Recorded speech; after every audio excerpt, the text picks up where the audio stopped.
Welcome, Lori. Welcome, Phil. Allow me to introduce you.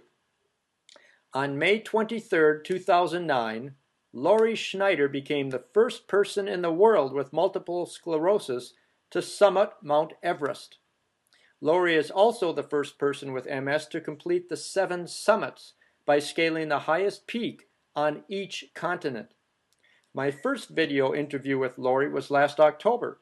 Since then, all sorts of exciting things have been happening for Lori, including a feature article in Guideposts magazine. Lori, it's great to talk with you again. Let me first ask you about the Guideposts feature article. How excited were you about that, and how did that come to be? I have to thank the people at Guideposts for taking such an interest in my story. It was quite an honor to be published in their magazine. And really, it began while I was on Everest without my knowing. Guidepost had contacted my family back in Janesville, Wisconsin, and asked them about the climb and what it meant to them. So they actually interviewed my dad first and spoke with him, and my mom died several years ago, and one of the things she always used to say was, "Go for it, girl." And my dad said, "We're sending her on her way with those words from, my mom, go for it, girl, and just do your best." So that was really how the article got started. And then when I returned from Everest, they contacted me and asked if they could come here to Bayfield, where I live, and do a story about it. So, someone from Guideposts actually flew to your home to interview you personally? Yes, Evan Miller, who's the senior editor for Guideposts, flew here, and we had about a 9-hour interview. Wow. We climbed the ski hill that I did my training on, so Evan had to climb along with a photographer who followed us. We did part of the interview from the top of the ski area. We went into beautiful downtown Bayfield, Wisconsin, which is right on Lake Superior on the shores.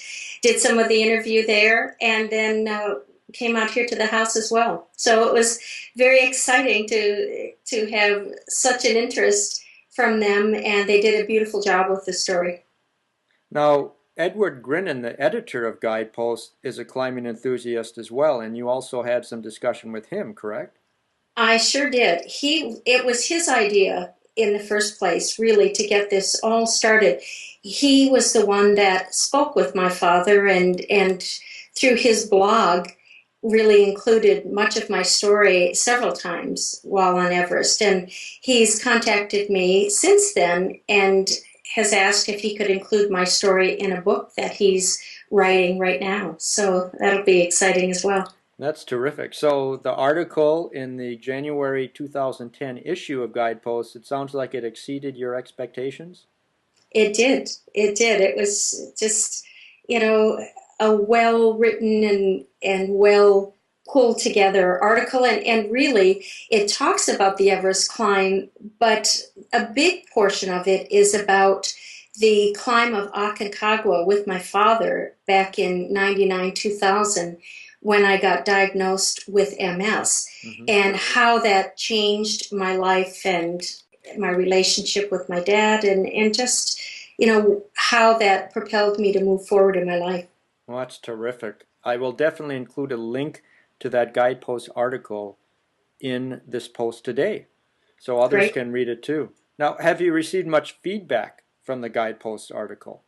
It just you came out. Yeah, I've received a lot of emails from people who read the story and were touched by it. I was giving a presentation a few days ago, and someone came up and asked me to autograph my portion of the magazine, and so really, besides getting positive comments from people, it's also really helped propel my speaking engagements in this country and really around the world as well. As a matter of fact, I'm glad you mentioned that because I know that you were asked to carry a flag for the first ever World MS Day to the summit of Mount Everest last May, and you were recently invited to speak in Europe this year on May 26th, which is the anniversary of World MS Day again. Tell me about your upcoming European tour and what that means to you. Well, it was such an honor for me a year ago to carry the hopes and dreams of others with MS to the summit of Everest. That was a very moving experience for me because so many with MS have difficulty climbing a flight of stairs.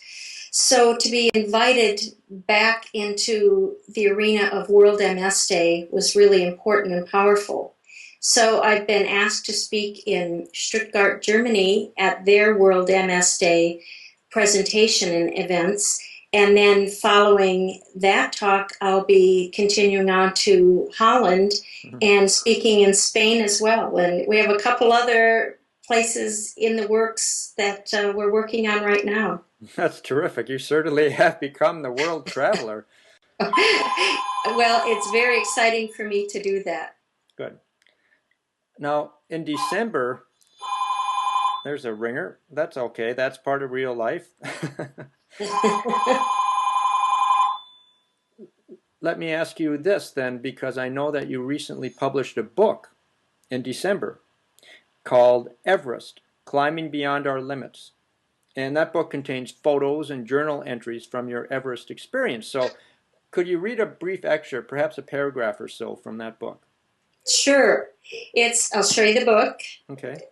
This is a lovely picture of me on the front with my oxygen mask. And it's funny because we had to put duct tape across our mouths and then write our name on it. Because once we were bundled with all of our gear, we all looked the same. And it was hard for people in the dark climbing to even know who it was.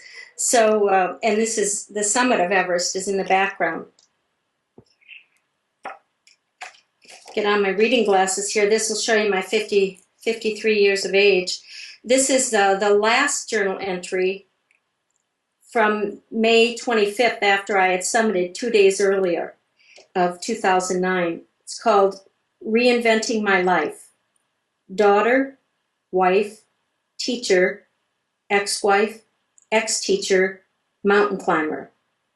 Who would have thought as a little girl growing up playing with dolls that my life would have progressed to where I am now? As I have moved through the ages and stages in my life, I have felt the pain and pleasure of each of my 52 years. I am soft, tender, feminine, yet wonderfully tough. I have reinvented my life over these past 10 years. I've gone from teaching young children to be brave and trusting themselves to teaching myself these very lessons. Through these experiences in my life, I've begun to teach others as well. My lessons: believe in yourself and live your dreams.